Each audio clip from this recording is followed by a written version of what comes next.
Eh bien, mes frères et sœurs, que le Seigneur vous bénisse, que le Seigneur vous garde. Gloire au Seigneur. Alléluia. Gloire à son saint nom.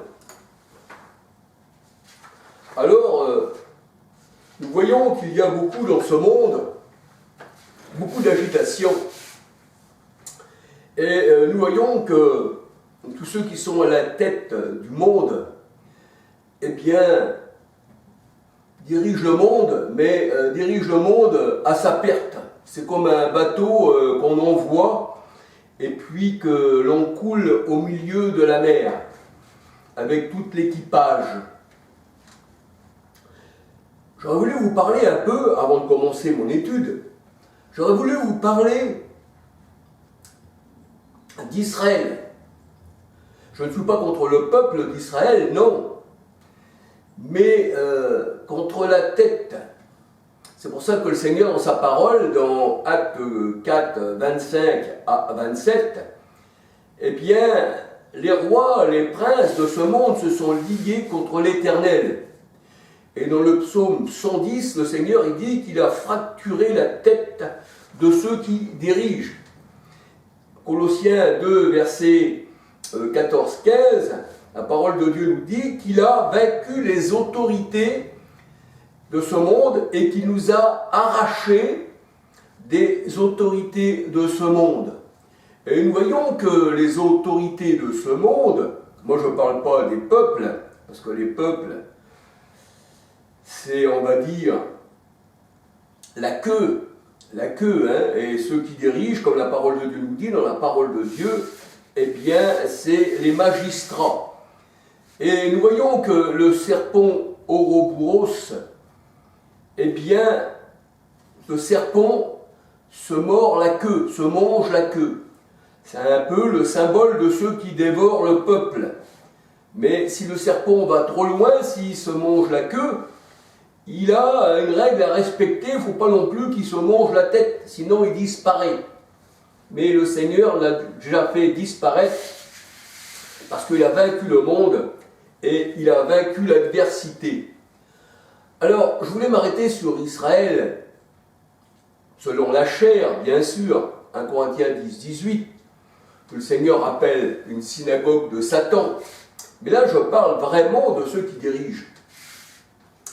Comment être au Seigneur, dire « Seigneur, je t'appartiens », sans faire une distinction entre les enfants de Dieu, entre le peuple de Dieu, entre les disciples du Seigneur qui ont donné leur vie, comme le Christ aussi a donné sa vie, qu'afin qu'aucun ne périsse. Le Seigneur dit qu'il a tant aimé le monde qu'il a donné, eh bien, son Fils.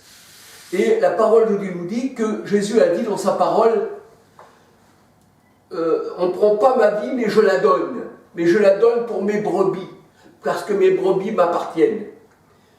Mais quelle différence il y a entre Israël, où il y a les nations, où il y a ces religions catholiques, protestants, musulmanes, avec la mosquée d'Omar, que le Seigneur appelle l'Arabie, dans Galates 4, 21 à 31, et que nous voyons dans Apocalypse 11, 8, que le Seigneur appelle spirituellement Sodome et Gomorrhe. Si cet Israël était du Seigneur, si cet Israël était de Dieu, elle n'irait pas bombarder, massacrer. Au contraire, nous voyons que ceux qui sont de Dieu, les enfants de Dieu, n'ont jamais fait de guerre de religion, ne sont jamais battus les uns contre les autres. Le Seigneur il dit, celui qui tue est du diable. Et le diable, dans la parole de Dieu, c'est la mauvaise pensée qu'il y a dans l'homme. Parce que Israël, selon la chair, n'est pas de Dieu.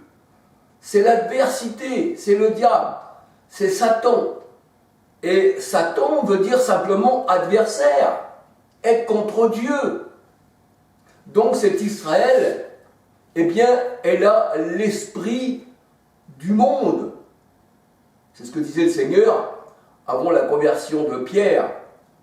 Il lui disait, arrière de moi Satan, parce que tes pensées ne sont pas les pensées de Dieu, mais ce sont les pensées des hommes. Matthieu 16, versets 20 à 23. Matthieu 16, 23. Tes pensées, Pierre, c'est les pensées des hommes.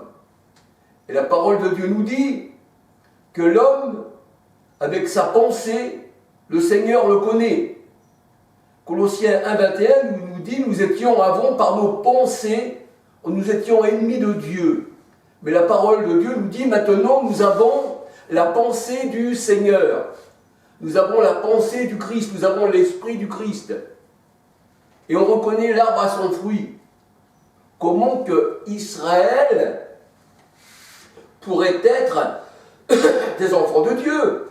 Vous savez que la Ménorah, je le répète encore, le chandelier à 7 branches, ce n'est pas le symbole des païens, ce n'est pas le symbole d'Israël selon la chair, où les personnes qui sont venues prendre la Palestine se sont donné des noms qui ont la résonance comme des noms hébreux, mais ils n'ont rien de la parole de Dieu, ces gens-là. Ils n'ont rien. Le chandelier à 7 branches, on le retrouve dans Apocalypse 1, quand le Seigneur il est au milieu de ces 7 églises. Le chandelier à 7 branches, je le dis et je le redis, c'est un symbole chrétien, ça représente les églises du Seigneur. Ça n'a rien à voir avec Israël qui tue les gens, qui massacre. Moi je parle des dirigeants. Ça n'a rien à voir. Le Seigneur, il dit, celui qui tue est du diable. Et d'ailleurs, le vrai juif, c'est celui qui est circoncis du cœur. Romains 2, versets 27-28. C'est donc les églises qui, la Ménorah, représente les 7 églises. C'est ça les chandeliers. Et c'est pour ça que le Seigneur disait à ses disciples, vous êtes la lumière du monde. Et si quelqu'un, ne marche pas avec le Seigneur, comme dans l'Apocalypse 3, il me semble que le Seigneur il dit, eh bien voici, puisque tu n'es pas dans mes voies, eh bien j'enlèverai le chandelier de ta place. Mais ça, il dit ça, c'est au Seigneur, eh bien à ceux qui appartiennent au Seigneur. Alléluia. Donc nous voyons que le vrai juif, Colossiens 11, est circoncis de la main du Seigneur qui n'est pas une main humaine. Le vrai juif, c'est celui qui est spirituel, qui a accepté le Seigneur Jésus-Christ et qui, le Seigneur Jésus-Christ, est appelé le roi des Juifs. Et nous sommes juifs. Alléluia. Nous sommes juifs car tous ceux qui, au temps du Seigneur, les Juifs qui ont accepté le Seigneur, et nous les païens qui avons accepté le Seigneur, dans Éphésiens 2, versets 11 à 23, le Seigneur a dit « Je ne fais plus qu'un seul peuple ». Et dans Galates 6, 16, c'est ce que le Seigneur appelle l'Israël de Dieu. Mais ça n'a rien à voir avec cette Jérusalem qui tue les prophètes. Matthieu 23, 37, et qui est appelée spirituellement, Sodome et Gomorrhe. Et nous voyons que les personnages qui dirigent cet Israël, ce n'est sûrement pas le Seigneur, bien sûr, mais c'est les gens du monde. Et malheur à l'homme qui se confie dans un homme.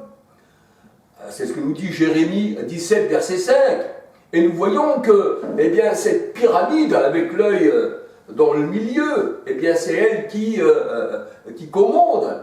Et nous voyons que tous ces gens, au lieu de rechercher la paix, c'est eux qui déclenchent les guerres. Et c'est eux qui font que nous sommes, on va dire, malmenés dans ce monde.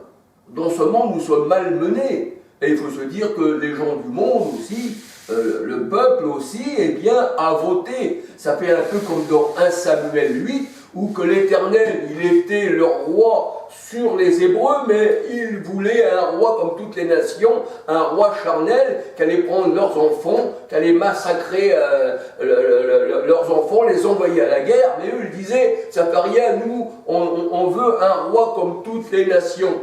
Alléluia. Mais Israël, selon la chair, n'a rien à voir avec la parole de Dieu. Le vrai Israël, ce sont, eh bien, les enfants du Seigneur. Vous savez, le Seigneur, quand il parle de Canaan, de la Palestine, eh bien, Canaan, c'est Cham. C'est Cham. C'est écrit dans la parole de Dieu. C'est Cham, Canaan. Canaan, c'est Genèse 10, verset 6 à 20. C'est Cham. C'est Canaan. C'est les Philistins, c'est la Palestine. Mais il y a eu un temps où on voit qu'il y a des Juifs qui ont été là-bas en Canaan. Et ces Juifs qui étaient restés à Canaan, qu'on appelle aujourd'hui les orthodoxes, eh bien ceux-là sont aussi parqués dans des coins. Voyez-vous, sont parqués. Mais on voit que partout où l'homme qui dirige le monde, eh bien il a toujours pris les territoires pour s'en faire son territoire. On voit que l'Amérique elle-même appartenait aux Indiens, aux indigènes du pays. Mais les indigènes du pays ont été parqués, eh bien, on va dire, dans des réserves. Et ceux qui sont venus pour leur apporter la bonne nouvelle les ont fait massacrer, les ont fait écarteler, parce que nous voyons que les guerres de religion, c'est vraiment pour éliminer les peuples. On voit que catholiques et protestants se sont massacrés pendant des années et des années. Et en Irlande du Nord, ici et ça. Et aujourd'hui, ils font l'œcuménisme. Protestants, catholiques, musulmans, orthodoxes, tout ce que vous voulez, ils font l'œcuménisme. Ça s'appelle une fornication spirituelle. Ça n'a rien à voir avec la parole de Dieu. Le Seigneur, il dit, tu t'es donné à tes amants. Tu as couché dans leur lit. Tu as relevé ta robe. Tu as relevé ta robe. Alléluia. Donc ça n'a rien à voir. Moi, ce que je veux dire par là, c'est que je ne suis pas pour les Palestiniens qui dirigent, ni pour ceux qui dirigent Israël, parce que tout cela, c'est les mêmes. C'est eux qui dirigent le monde. Ils font semblant de se battre les uns les autres, mais ils mangent les uns les autres. Ils mangent ensemble, ils ont d'embonpoint, ils se donnent des partis politiques, mais c'est pour être partout à la fois. C'est-à-dire dans toutes les parties, ils sont là. Et vous vous laissez berner. Mais le Seigneur, lui, dans sa parole, il nous fait comprendre sa parole. Alléluia. Donc nous savons que le monde entier est sous la puissance du malin. 1 Jean 5, 19, verset 20. Le monde entier est sous la puissance du malin. Et le Seigneur dit, ce monde-là ne m'appartient pas. La Jérusalem que le Seigneur aime, elle est d'en haut. Apocalypse 21, verset 1, 2, 9, 10, qui est l'épouse du Christ. C'est la céleste. Galates 4, verset 26. Alléluia. Alors aujourd'hui, vous avez voté pour la bête. Parce que la bête, dans la parole de Dieu, Apocalypse 17, verset 9, 10, 11, ce sont des rois. C'est des rois, c'est la bête. Daniel 7, verset 17. Daniel 7, verset 7, 17, 23. Les rois, c'est la bête. Et ils donnèrent gloire à la bête et ils votèrent pour la bête. Mais le Seigneur dit, celui qui a voté pour la bête ne sera pas inscrit dans le livre de vie. Il est mis dehors les chiens. Et on voit que dans l'Apocalypse 21, 27, aucun impur ne peut rentrer, eh bien, parmi la nouvelle Jérusalem, la montagne sainte de Dieu. Hébreux 12, verset 18 à 24. Personne. Pourquoi il faut être lavé, il faut être blanchi. Et c'est ici qu'on est blanchi avant d'entrer dans la nouvelle Jérusalem. C'est ce que le Seigneur nous dit dans Éphésiens 5, 22 à 32. Il veut une église sans tache ni ride. Elle n'a pas de ride, elle ne vieillit plus, elle est passée de la mort à la vie. Et Christ, lui, il est l'agneau, eh bien, sans tache, alléluia, qui enlève le péché du monde. Alléluia. Alors dans ce monde-là, attendez-vous à souffrir. Attendez-vous à ce que vous soyez écartelés, comme au temps des bûchers, comme au temps où il y avait des chevaux, où on écartelait les gens, on les faisait asseoir sur des chaises en fer assez massifs, et on avait mis du feu sous la chaise, et il y avait aussi la veuve qu'on appelait, c'était un genre de statue avec des pointes, et on écrasait les gens, ça les massacrait. Mais comment on peut dire que ces gens-là appartiennent au Seigneur? Le Seigneur a dit, on reconnaîtra que vous êtes mes disciples à l'amour que vous avez les uns pour les autres. Mais on reconnaîtra aussi que vous êtes mes ennemis, car celui qui est son frère, le Seigneur a dit, n'hérite pas du royaume des cieux. Celui qui est son frère, qui n'aime pas son frère, c'est-à-dire l'être humain qui n'aime pas l'être humain, eh bien, le Seigneur a dit non. Mais aimer son frère aussi, déjà, premièrement, c'est celui qui est né de Dieu. Alléluia. Mais le Seigneur a dit que votre cœur soit en paix avec tous les hommes et que votre douceur soit connue de tous les hommes. Et on reconnaîtra que vous êtes mes disciples à l'amour que vous avez les uns pour les autres. Mais là, il n'y a pas du tout d'amour. Il n'y a pas d'état d'âme. Il n'y a pas une étincelle de dire « Mais qu'est-ce que je fais? Je suis sur terre pour massacrer les peuples, pour massacrer les gens, pour massacrer les bébés, pour couper des têtes, pour faire verser le sang. C'est ma devise, c'est ce que j'aime, je suis assoiffé de sang. » Mais ça, le Seigneur a dit « C'est l'ennemi, c'est le diable. » Et le Seigneur a dit « Ils ont aimé le sang, je leur donnerai du sang à boire dans l'Apocalypse. » Alléluia. Et c'est ça, en fait. C'est ça.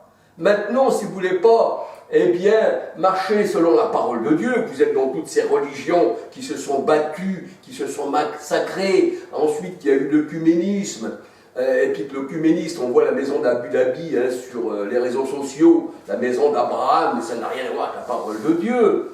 Comme on voit que le Seigneur, dans sa parole, eh bien, il nous dit, sortez du milieu de mon peuple, afin de ne pas participer à ses péchés, Apocalypse 18, verset 4, sinon, eh bien, vous allez recevoir, eh bien, la malédiction. Et la malédiction, elle est dans le pays, elle est dans le monde. Parce que le Seigneur, il l'a vaincu. Le Seigneur, il dit, tu m'as rejeté, mais tu te mis des rois sur vous, qui n'est pas le roi céleste. Alors, eh bien, vous récoltez ce que vous méritez. C'est ce que le Seigneur dit, alléluia. Je ne suis pas un parti pris de dire je prends parti, là. Moi, ce que je vois, c'est que de part et d'autre, eh bien, il y a des personnes qui souffrent, des enfants qui souffrent, des familles qui pleurent, mais c'est terrible, c'est terrible, c'est terrible, c'est plus que terrible, c'est abominable, c'est abominable. Ça te rentre à l'intérieur, mais tu te dis, mais Seigneur, mais comment se fait-il que l'homme est là pour tuer l'homme, alléluia, alors que l'homme, il devrait vivre ensemble, l'homme, il devrait être là, mais le Seigneur, il dit, sur la terre, il y a des serpents, il y a des reptiles, il y a des bêtes. Et c'est pour ça que Paul, il a lutté contre les bêtes à Éphèse. 1 Corinthiens 15, 32, il a lutté contre les bêtes à Éphèse, contre les rois. Il a été envoyé devant les rois, devant Hérode, il a été envoyé devant les rois, devant César, devant, comment on va dire, il a été envoyé devant Festus, devant les rois. Donc ces rois-là dominent. C'est pour ça que le Seigneur il dit, il domine sur vous, mais vous les appelez les bienfaiteurs. Mais vous parlez d'un bienfaiteur. Les pays sont à genoux, nous sommes dans la nuit. Nous sommes dans les lamentations, nous sommes dans les angoisses, quoiqu'un fils de Dieu n'a pas d'angoisse, alléluia.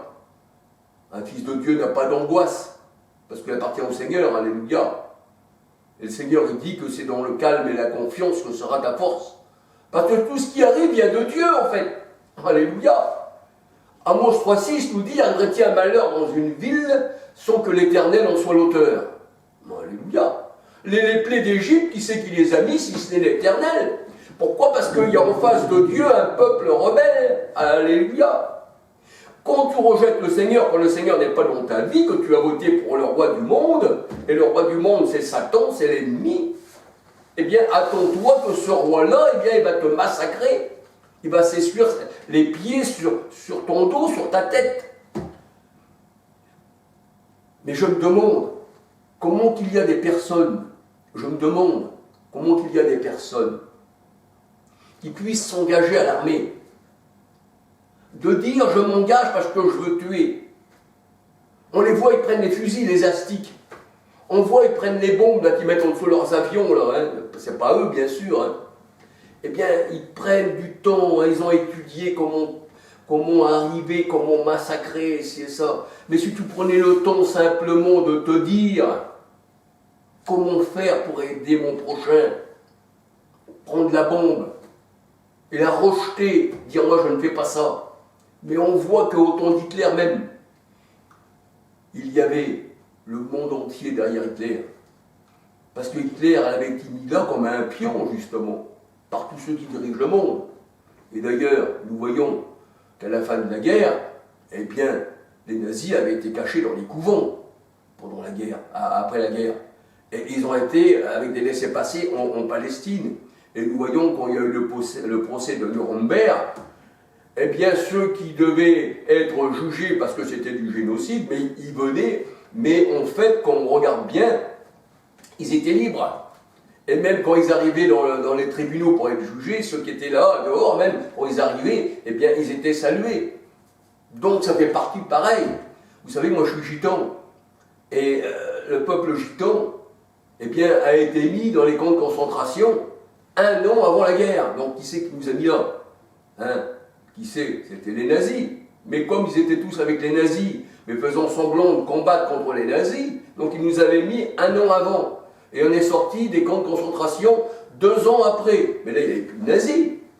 Voyez-vous? Donc ce peuple, ces dirigeants, ils ont double face. Ils sont tous ensemble pour te tuer, pour te massacrer. C'est des menteurs, puisque c'est des tueurs.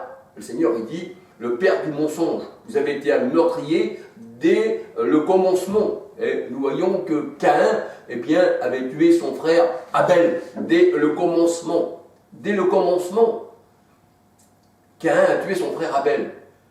Et 1 Jean 3,12 nous dit que Caïn était de l'adversité, il était du diable. Caïn. Et le Seigneur, il prend ceux qui sont dans les religions et les considère aussi comme Caïn.